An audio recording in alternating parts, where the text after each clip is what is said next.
Welcome to the Geekcentric podcast, and welcome to our spoiler-free review for Star Wars Visions.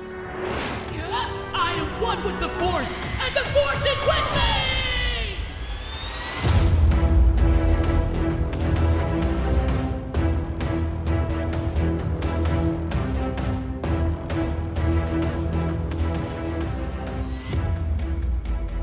me! Dank Ferric Geeks, my name is Nate, and this is our spoiler-free review for Star Wars Visions, which hits Disney Plus tomorrow on September 22nd. Muy thanks to Disney for letting us have early access to this visual delight. And if you're joining us for the first time, this is our review show where we share our first reactions with you and discuss our opinions on whether or not this series is up to the hype. Now, allow me to introduce you to my Tamagotchi for life, my senpai, the Qui-Gon Jinn to my Obi-Wan Kenobi, the Japanime Jedi, Justin. Hello there. Hello there. Classic Star Wars greeting. Hello. Always. There's so much classic Star Wars from this show. I'm so stoked to discuss our thoughts on the series. But before we do, let's just meditate behind a red laser wall and gain some insight into the series itself. Star Wars Visions is a series of 9 animated short films celebrating the Star Wars galaxy through the lens of the world's best anime creators, offering a fresh and diverse cultural perspective to Star Wars. Those 9 anime studios include Kamikaze Douga, Geno Studio, Studio Colorido, Trigger, Kinema Citrus, Science Saru, and Production IG. Included in the English voice talent, we've got Simu Liu, Brian T., Neil Patrick Harris, Bobby Moynihan, Tamora Morrison, Joseph Gordon-Levitt, JGL himself. Yeah. We got Karen Fukuhara, Kyle Chandler, Allison Brie, David Harbour, Lucy Liu, James Hong, and the illustrious George Takei. Yes. Coming from the Star Trek to the Star Wars with George Takei. He's done that a few times, I think, that guy. You know what I'm saying? All right. Well, listen, before we dive into our review, I think it is going to be important for us, Justin, to kind of establish our relationship with anime for our listeners. So, Justin, let's start there. Have you ever been a big fan of anime, and what was your hype going into this series? I've always been a huge fan of anime, but probably not as deep as like people that we know in our circles that are super into the comics. Going into this, I was very excited. I am a fan of anime and have been for some time. You know, it all stems from my love of drawing and illustration. You know, that's something I do or did more so when I was younger and obviously went to school for art. And that's where it all really started. It was comic books and anime. And so you take that, you know, one of my favorite art styles and animation, and fuse it with Star Wars. Like for me, like you got something amazing. And like going into this series, I set my expectations at a reasonable place because I always have doubt. I always feel like I always set myself up. So I put them at a reasonable place, but still probably pretty high. I put it at 8 out of 10 on the hype scale for me going into Star Wars Visions. Very cool. Yeah. How about yourself? Yeah, you know, for me, I grew up with the understanding that I loved watching animated shows when I was a kid. So growing up in the 90s, of course, I loved watching, you know, your YTV airings of Pokemon, Digimon, Yu-Gi-Oh! But I never really picked up on the fact that it was any different from the American-made television that I would watch. Like, obviously, it had a visual difference, and I noticed that, but I don't think I ever really picked up on the idea that, okay, that's anime, and this is just Fairly Odd Parents. So I think my first conscious interaction with anime was watching Death Note for the first time, which, as an adult, led me to enjoy some more of the popular anime series, such as Attack on Titan or Cowboy Bebop. And also, of course, anything from Hayao Miyazaki, with Spirited Away, My Neighbor Totoro, Princess Mononoke, all of these really kind of, especially for the anime film side of things, really exactly. The pushing cinema. it for me. Yeah, exactly. Yeah. And I could really start to understand and appreciate, you know, anime as its own thing. And so, you know, I didn't necessarily keep up with Attack on Titan or a few of the other animes that are more popular today that all my friends are like begging me to check out. But this series is really helping me to connect more with the genre, and I think that's one of the things that is outstanding about the show is that it's going to bring you in whether you're a casual fan of anime or if you're a true otaku, as they're called. As far as my hype going in, Yeah, dude, I was probably sitting at an 8.5, pretty high. I wanted to temper those expectations. One of the things that I've noticed about my experience with anime is that I have found some of the storylines to be obviously different than what you would expect from a westernized TV show that I might be used to. And so I was worried that I wasn't going to be able to connect with some of these storylines, especially given the amount of time that they have. But you know what? I'm actually going to switch things up a little bit by going to the dark side to discuss what we didn't like, because my sense in the Force is telling me that we probably didn't have even one bad feeling about this show.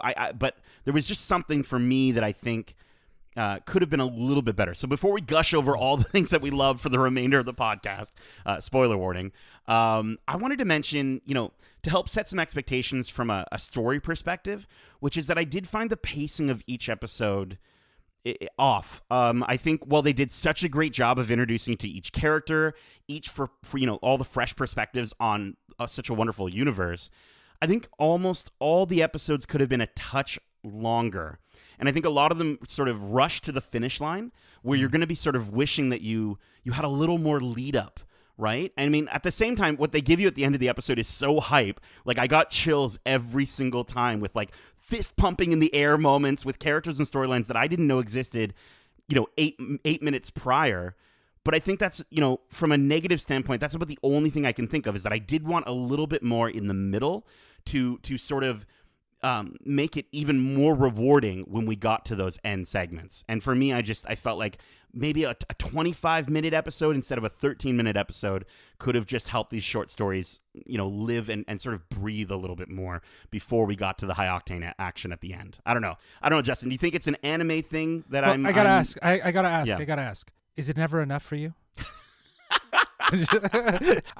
No, I hear what you're saying, yeah, but I think that plays into the idea of each of these shorts or visions are very condensed. I honestly think, though, that each of these are more windows and sort of gateways into potential, right? Like, any of these could be picked up by Lucasfilm and they could say, we loved what you did here. Do you want to just turn that into a series? Yeah. Yeah. All of these are really like teasers or testers for potentially that, apart from them being really strong and unique stories on their own. But I get where you're coming from, and I think that's going to be the biggest complaint from a lot of people about this series is, the pacing was off. And I think it's about understanding how each of these are siloed individually. They're on their own. There is no connectivity. Each of them feel so different from one another. Yeah, no, and I'm just saying, like, it's a great thing when the worst thing I think about this series is that I want more of it, right? Like, for sure. That's not a bad thing. I just think that usually when we're left wanting more, it's because of an ending. But in reality, for me, for this series and for a lot of these episodes, it really had a lot to do with the middle. I think there could have just been a little more room before we got to the third act of each episode. You would know that you're at the third act of each episode by how little the characters were talking. You know what I mean? Like, you would have so much dialogue at the beginning and then a little bit less in the middle, and then by the third act, because it is a lot more action heavy, which is awesome, because again, that's a huge aspect to anime, and I totally get that. Right. But we do lose some of the. I guess it just sort of feels like they're running to that finish line, and it's thrilling and it's exhilarating. But like, I kind of wanted just a hair more, just like a 5 minutes, if anything. I don't know. No, I get you. I totally get you. But again, I come back to the same thing. I think that's going to be a huge sticking point for a lot of people, that they leave you wanting more. But I think that's the best thing that they've done here. That's the trick. That's the chef's kiss, if you will. Well, listen. Speaking of chef's kisses. Everything else about this was chef's kiss. In my opinion, I think. We got to talk about the visuals of this series. I think are obviously a huge draw for people to the series. I think, with different studios making each episode, it's just so awesome to see the different styles from episode to episode. Yes. And I think at moments it was surprising to see how drastically different these interpretations of things that we know as Star Wars fans as iconic, but all of them were recognizable and refreshing all at the same time. Yeah, absolutely. Like I said it in our tweet, this is what the Animatrix is to the Matrix. It builds on the lore and legend specifically of Star Wars, to tell new stories with varying similarities of what we know of a galaxy far, far away. To me, it's probably the best example of what Star Wars could be beyond the Hollywood studio, and it encourages and it welcomes culture 100%, and how different each of them are, and how the stories are so varyingly different, right? Like, you know, some of them feel very cutesy and childish, but have that little bit of hero's adventure to them. Like, oh, totally. It's so well done. There's a little bit of something for everyone in this series. Well, you know, again, you just hit it on the nail on the head there. Like, the visual styles changing from episode to episode, but also the types of stories we get. Like, yes, there's a lot, don't get me wrong, there's a lot of force-wielding, lightsaber, Jedi, and Sith stuff, but there's also a frickin' rock band episode. And there's also an episode about, you know, it's almost like a Pinocchio-style storyline. Yeah. And a Mega Man mashed in there. And I'm just... These stories are so cool to see in Star Wars, and I think I've said it a few times on this podcast how I would love to see more things around the idea of, like, a romantic comedy in Star Wars, you know, a horror genre Star Wars film. And so to see some of these different types of characters and these different character arcs is just so refreshing and so much fun.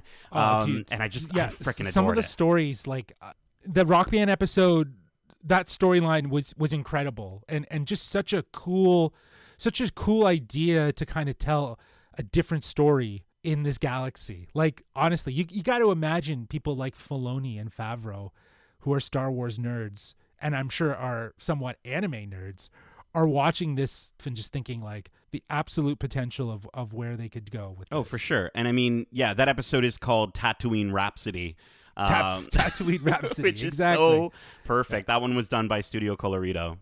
And also, you called out, like, the Jedi wielding, and I think that, yes, of course, that's very much Star Wars, and that works really well for anime, but it also works well for, like, that samurai Japanese sort of infused storytelling of warriors and that sort of battle, and that is a theme that runs throughout. And I liked that, even though that each of these stories felt so different, there was a thematic thread, a variety of different threads that sort of found its way of weaving through to kind of stitch these stories together, even though, again, they feel so distant from each other just because of their look and their feel, but really just pulling in this lore and this sort of the what makes Star Wars.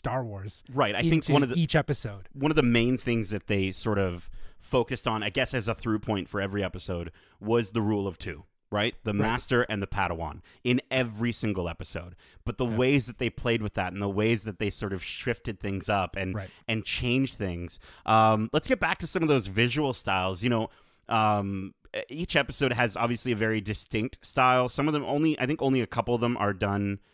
4 of them are done by the same studios. So they obviously look similar. But I have to say, visually, and I want to know what your favorite episode is visually as well. But my favorite episode visually, I have to say, is The Duel, which is the premiere episode. It's in black and white. It's classic Akira Kurosawa in every single sense. It looks like it's done. Yeah, it looks like it's done with, like, pencils. Charcoal. But I love how the colors, the only colors that are in there are blaster fires and lightsabers, and how that's used narratively. Yeah, I've never seen anything else in animation like that before, and that blew my mind. So good. Yeah, I would have to agree with you, Nate, that was probably the standout visual just because of how drastically different it was. Yes. And I love that's what they started with. Something that just looked entirely different, was black and white. It had that, you know, very textural, illustrative painter style to it. And yeah, the use of color as a sort of accent to each of the scenes was really, really great. Yeah, I think that would probably be the standout for me, just because it really kicks things off for this series to introduce this idea that this is different. This is much different from what you're used to. Yeah, and I think the only other one that I'll give a quick shout out then to is TOB1 or Toby. I think is the one. It's the Pokemon. It's the Pinocchio style episode that I think. Giuseppe. It's very. It feels to me. It felt very Steven Universe-esque almost. Yes. It was very bubbly looking, but of course very classic Mega Man style, and I absolutely adored that. Let's move from what we see to what we hear, let's talk about that voice cast, at least for the English dub. You know, we can talk about the Japanese dub afterwards, but the English dub, you know, I think as far as my favorite performance from the series, I'm going to have to give it to James Hong, who plays the Elder in the episode called The Elder. He's like this terrifying old man. And I just, every time I hear his voice, I just think of Poe's dad from, from Kung Fu Panda. But like, this was the delivery that he did with this. It didn't, oddly enough, I didn't think of that. Like I was so engrossed in his character, and I thought he was so creepy and scary. And he just incited fear, which is what the design of his character does for sure. Yeah. Were there any standouts for you in terms of the voice cast? Yeah, like we called some of them. You know, George Takei was absolutely phenomenal. You know, I was really surprised about Alison Brie. Yeah. I thought she was Sarah Michelle Gellar. Is she in it? No, she's not. No, she's not. Yeah. But I thought she was Sarah Michelle Gellar at one point, Yeah. but then I had to like look it up. And then of course, you know, Simu Liu, you know, coming off the heels of Shang-Chi, hear his voice show up in this. I thought it was a cool surprise. I know he was promoting it, and I just didn't know which episode he was in. So I liked that there were some surprises along the way. Yes. But I'm really glad that they pulled that in. Oh, and Lucy Liu. Yes. I love Lucy Liu, and I'm glad So that she was able to lend her voice to this story. So for sure. And I definitely JGL coming in with Tatooine Rhapsody, I thought was so much fun to hear him lead absolutely. a band, because I know how much he does love music. So Yeah. it was so fitting to kind of have that play through his character. Yeah. And it was also fun, like the visual style again for that episode. So it's very like chibi style. Like all the characters are like slightly shorter. To see Tamura Morrison play a slightly shorter Boba Fett was amazing. Yeah, I thought it was great. But listen, we also have to discuss the music in this series, because it's what I thought was so cool about it was it very much like the visuals. It takes from classic Star Wars and then melds it together with traditional Japanese Hogaku sort of sounds. Yeah. And I was taken aback from some of these songs. My favorite one, again, in the Duel, there's literally a moment where you're listening to it and you're like, is this Duel of the Fates right now? Or is it, you know, but it's slightly not Duel of the Fates, but it's amazing.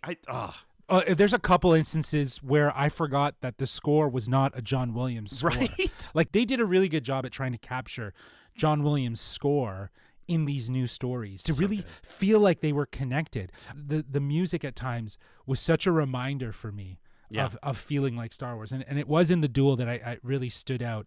I think it was also in The Ninth Jedi.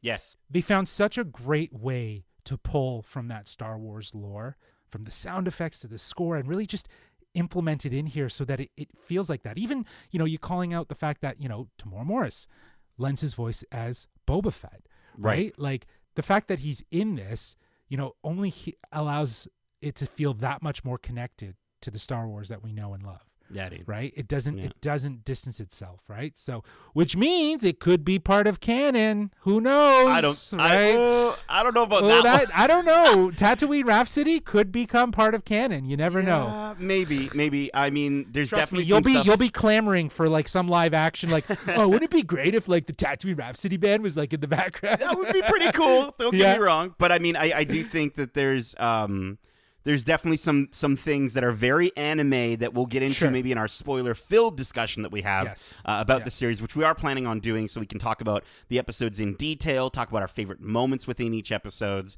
and we're going to be having some special guests on for that as well. But yeah, man, this series is so damn cool. I hope it gets a second season. They could literally go anywhere from here.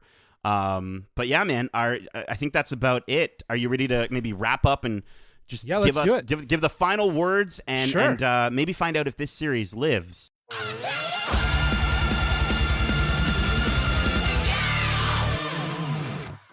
Well, let me tell you, Nate. Yeah. This show, if I haven't already said it enough, is incredible. Oh. The best way to think of this is actually how the credits say it at the end of each episode. Okay. Inspired by Star Wars. Yes. This is exactly what this series is about. It's about being inspired by Star Wars. And it's such a deep-rooted inspiration, and it blends compelling stories into this galaxy, and it just makes it so much more interesting. This is what Star Wars needs more than any prequel or sequel or True. any spin-off. Yeah. It needs to be shared with others to expand on what we already know and love of these stories. So this hits huge for me. I am absolutely in love with this series. I want a season 2.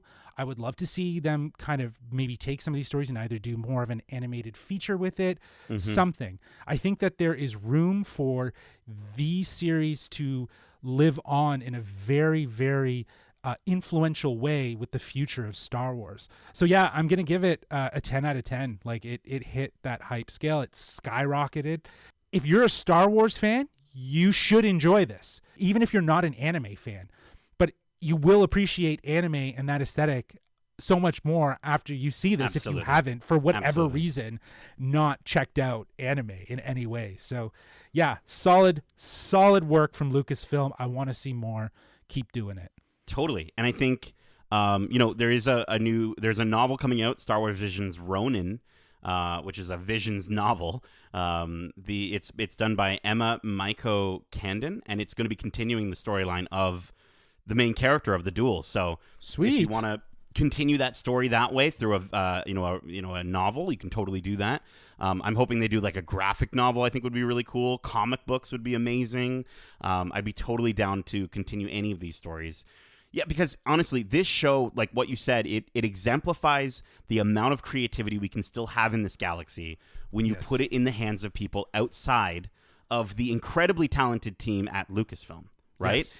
And so, I can't mention how much I want all of this artwork on my walls in a book. I want to be able to look at it at any time. And I do think the narrative structure could use a little bit of work in a lot of the episodes from a pacing standpoint. Maybe it's just something that I would maybe need to get used to by a second season. But the characters and the style in each episode really make up for that. Star Wars and anime, I've noticed through this series, go together like peanut butter and chocolate. And this series, from episode to episode, will delight you. I would be really shocked if anyone from the cross-section of Star Wars fans and casual anime fans didn't want to immediately seek out more shows by these 9 studios. Yeah, absolutely. Right? I know, 100%. Yeah. I'm going to be... There's a movie called Promare, so the episode that was called The Twins. There's a movie called Promare that they did, Trigger Studios. So I definitely want to check that one out. But yeah, this show has gotten me inspired to continue discovering the world of anime, and for that reason, on top of all the other things we discussed, it certainly lives up to the hype, 10 out of 10. And I don't necessarily know if that'll be my actual score. I don't know if it's a perfect series, but you'll have to tune into our spoiler-filled review to see about that. All right, well, Dank Ferrick, that's it for our spoiler-free review of Star Wars Visions. We hope you enjoyed it, and if you did, feel free to leave a 5-star review and write in to tell us your favorite episode, or if you have any anime suggestions for us. I know, Justin, we would really appreciate if you have any anime suggestions for us to check out. Justin, where is it that they can maybe mention some of those things to us? Well, they can reach us at wearegeekcentric@gmail.com. That's wearegeekcentric@gmail.com. Now, if email is way too formal for you, you can tweet us at geekcentricyt or reach out to us on Instagram. Even though we're not posting photos, we still keep up to date on that sort of stuff. Keep in mind, we have a ton of other episodes covering the latest content released on Disney+, including our spoiler-free review and spoiler-filled review for Shang-Chi and the Legend of the Ten Rings. We also have our spoiler-free review for Only Murders in the Building, and we dropped our spoiler-free review for Kate on Netflix, which is an awesome, alternative for those who like John Wick action. If you want to see Tokyo, we're talking obviously a lot about anime, so definitely Japan check in a new out. light. Right? Definitely check out those episodes and give them a 5-star review if you don't mind. Justin, thank you so much for joining me for this spoiler-free review. It was a delight. I'm so glad we got to do it. We've been itching to watch this show, so I'm so glad we were able to watch it and share in that. Again, special thanks to Disney for getting us this beautiful show early. We're going to watch it over and over again. And honestly, Justin, I think both of us really do want to go. We're just going to probably go watch it in Japanese right now. Right now. Let's do it. Let's go. Okay. All right. May the Force be with you, and as we say, love ya. Peace.